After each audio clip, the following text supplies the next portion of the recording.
Ladies and gentlemen, I'm very glad to see many enthusiastic faces here today. On behalf of the Mobius Foundation, I welcome each one of you, distinguished guests, esteemed panelists, academics, environmentalists, dear students, and passionate advocates for our planet. A brief introduction about our Mobius Foundation. Mobius Foundation is a not-for-profit organization founded by Mr. Pradeep Verma and is dedicated to promoting environmental sustainability, education, population stabilization, and addressing climate change. As the chairman of Mobius Foundation, Mr. Berman has led the organization in its various ventures at promoting sustainability, education, and also social welfare. The think tank at the Mobius Foundation interests research and advocacy arm, working in diverse array of critical areas such as climate change, natural disasters, climate finance, forestry, wildlife conservation, renewable energy, and energy transition. And ladies and gentlemen, I'm feeling extremely elated to inform you that this panel discussion is the sixth in a row since the inception of our think tank 2.5 years ago.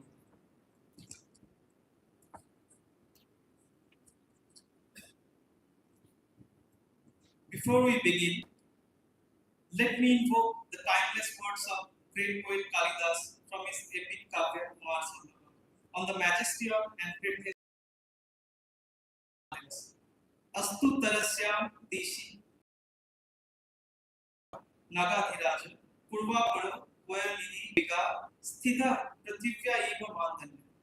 In English, this means the northern direction stands the divine Himalayas, the king of mountains, spanning the eastern and western oceans like the measuring rod of the earth. So let's begin the journey of ideas with that reverence and awareness in our hearts. Today is the International Mother Earth Day, and this is also the first International Year for Glacier Preservation declared by the United Nations. So, what could be a better day to organize this thought-provoking panel on water towers of Asia, cryosphere, climate change, and solutions?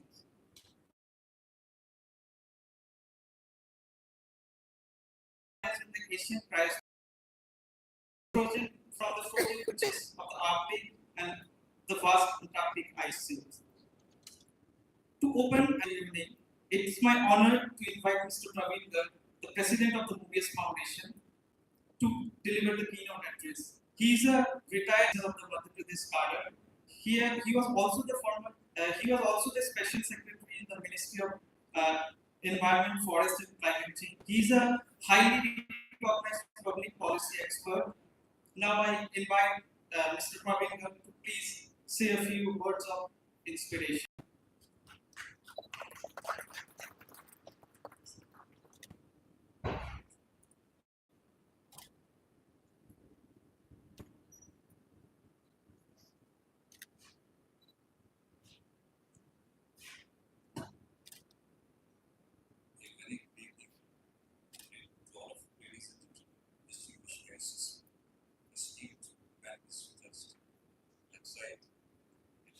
Very soon joining here and youth, which is our hope of the future.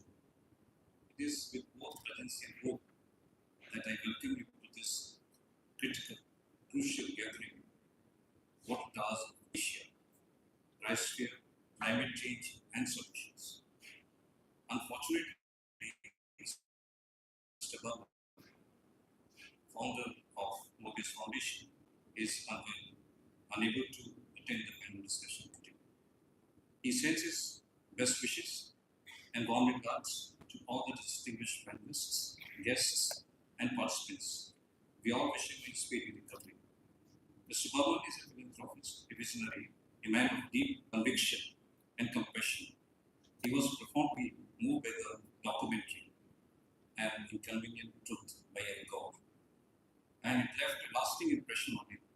That moment became a turning point in his life, one that inspired him to dedicate his life to give back to the city through Mobius Foundation, which works towards environmental education, sustainable development, and climate advocacy.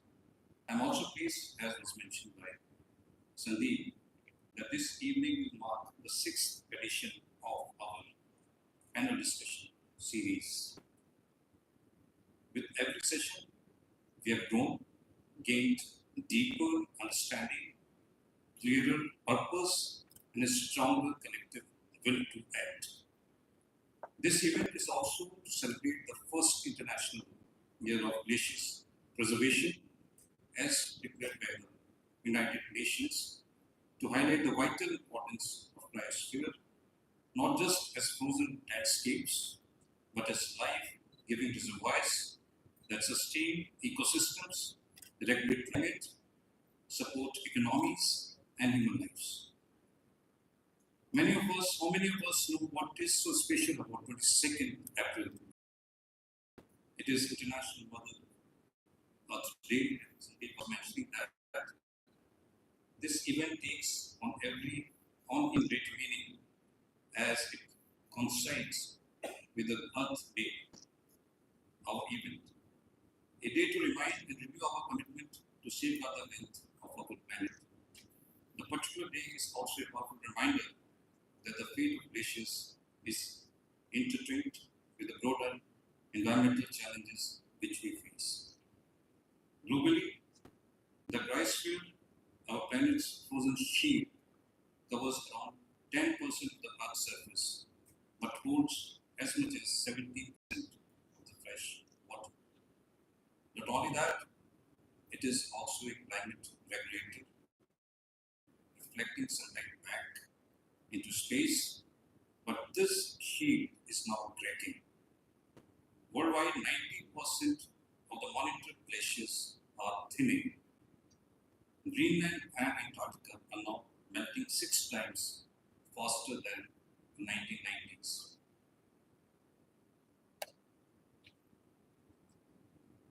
Himalayan Cryosphere, with vast frozen snowdrifts, glaciers, snowfields, permafrost is often referred to as the water towers of Asia or the third. The region spans over millions of kilometers across multiple countries, housing more than 54,000 glaciers, holding more than 6,000 cubic kilometers of ice, making it the largest reserve of ice outside the Arctic and Antarctica. In the Himalayas, the crisis hits closer to our home with a terrifying speed. The Hindu Kush Himalayan region is warming at an unprecedented rate. The projections are even more gloomy. A 2023 report by International that if global temperatures rise by 2%, half of these glaciers could disappear by 2100. If it is 4% Celsius, then we risk losing up to 80% of these glaciers. And I must say, this is not a very distant forecast. Only 2 more generations after us. It's a trajectory which we are currently on. In a sense, we are not on the right track. And this is the reason why we at Mobius Foundation have organized this panel discussion to bring together brilliant minds. They are all brilliant minds from different fields. They are scientists, policymakers to this esteemed panel. Our objectives tonight are clear: to understand its vulnerability to climate change, to assess its impact on people living upstream and downstream, to chart a path forward with mitigation and adaptation strategies. I have always believed that sustainability is not just about preserving nature for its own sake. It's also about preserving ourselves. If there's no nature, we are not there. And for the future generations, we owe it to the future generations. So what should we do? We must decarbonize as soon as possible. Global carbon dioxide emissions stand at 46 billion tons annually. We must cut them down by half by 2030 to have any hope of limiting warming to 1.5 degrees Celsius. Finally, we have to inspire youth, which are here in large number. You are not only the inheritors of the crisis, you are the inheritors of our earth, and you are the people who have to face the crisis. We are of course trying. We can be one of the, we can see the culprit. We have let it go this far. We are also trying our best, but you have to try harder. And I appeal to all of you to be the agents of change. I myself look forward to this going to be very fruitful, very intelligent, very nuanced panel discussion on glaciers, on cryospheres. Our panelists, I must say, from Bangalore, from far, and from different parts of the country. It's a very, and they are highly recognized panelists only that here. I request all of you to listen to them. And after that, we'll have a question answer session also. So if you have any doubts, they will be, I think, you have to answer that. Thank you so much.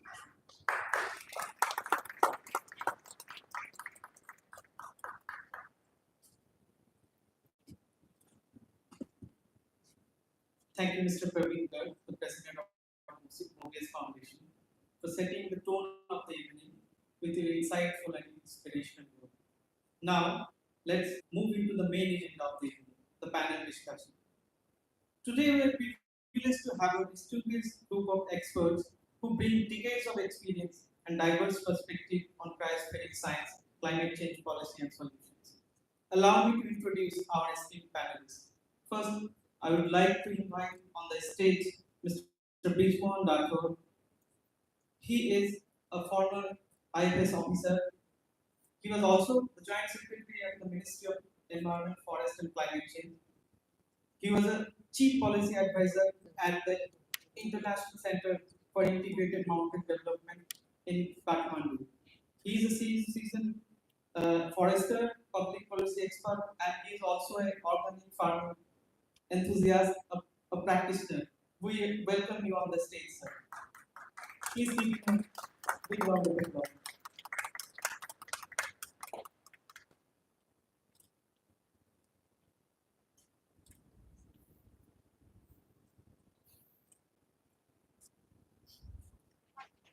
Now we have with us a luminary, Professor A.P. Dembele. Currently, he is the director at the Indian Institute of Magnetism in Mumbai. He is also a professor of environmental studies at the Jawaharlal Nehru University, New Delhi. He makes, to his accolade, he has papers to his name, and his work areas include regional climate dynamics, climate change and climate variability, snow and glacier physics, and Himalayan glacier and climate interaction. Sir, we welcome you on the stage. Please give him a big round of applause. Next, we have with us Professor Anil Kulkarni, another seasoned glaciologist and climate scientist. Currently, he is a distinguished visiting scientist at the Divan Center for Climate Change at IISc Bangalore, and he is a seasoned, as I said, seasoned glaciologist working in the fields of glacier modeling study. He has authored numerous papers on the topics. Sir, we welcome you on the stage. Please give him a big applause.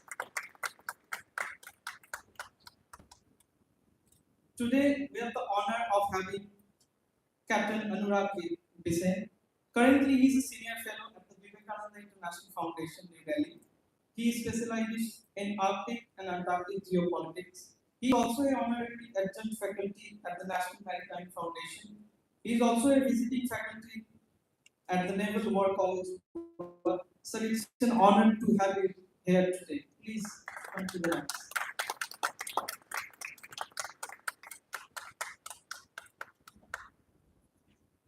And who will take us through she is our moderator today. She is currently the Secretary General of the Lights Foundation, and she is the founder editor of the Geography of New magazine. It's a journal magazine focusing on climate change, development, and the environment. She is also the person behind the much appreciated and internationally acclaimed conference on the science and geopolitics of Arctic and Antarctic. So, ma'am, we welcome you on the stage. Please give a big round of applause.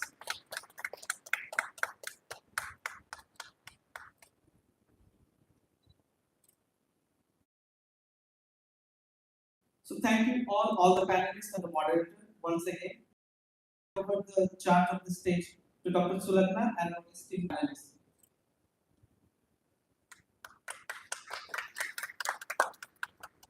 Good evening, everyone. It's an honor to be here and amidst all of you and all the rest of the panelists here.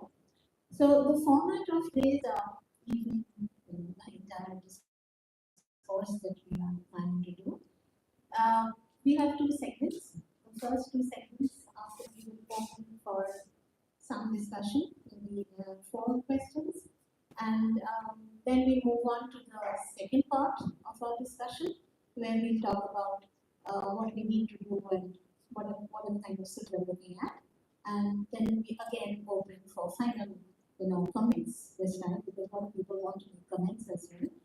So some comments and some ideas from the young people, and then we summarize the discussion at the end. So, so now there are 3 or 4 strong pivots that we're looking for. Because as you know, these mountains, they suddenly, you have these green things, and then just suddenly these mountains, huge lofty mountains, just come out of nowhere. So that creates anomalies in a lot of different ways. It creates weather anomalies, your sheep will have glaciers in a tropical area. So a lot of things that are different, which we don't really think different because they're so used to. But it's actually very, very different if you come to think of it.